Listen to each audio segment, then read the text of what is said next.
You've probably heard those names thrown around, especially if you're in the real estate game. But who or what exactly are they? Fannie Mae and Freddie Mac are like the behind-the-scenes players in the mortgage game. They're not lenders themselves, but they do play a crucial role in keeping the housing market running smoothly. Created by Congress in the 1970s, their main job is to make sure there's enough money available for people to buy homes. Think of them as the referees of the mortgage world, setting the rules and standards for loans. Now here's where things get interesting. Fannie and Freddie don't actually give out loans. Instead, they buy loans from lenders, which frees up more money for those lenders to make even more loans. It's like a big cycle that keeps the housing market moving. So if you've ever had your mortgage transferred to another company, chances are it ended up in the hands of Fannie or Freddie at some point. Fannie and Freddie don't write the checks themselves, but they do buy those loans once they're closed, giving lenders the cash they need to keep the mortgage machine churning. It's like a big game of hot potato with mortgages. But instead of dropping the potato, they pass it on to Fannie and Freddie. While Fannie and Freddie do set guidelines for loans, they don't actually approve or deny them.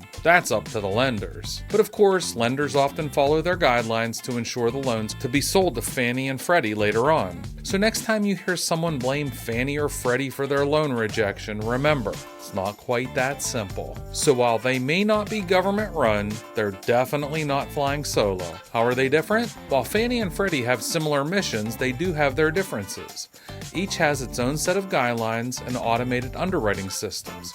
So what flies with Freddie might not fly with Fannie, and vice versa. It's like having two referees on the field with slightly different rule books. And there you have it, Fannie Mae and Freddie Mac demystified. If you have any questions, let's chat.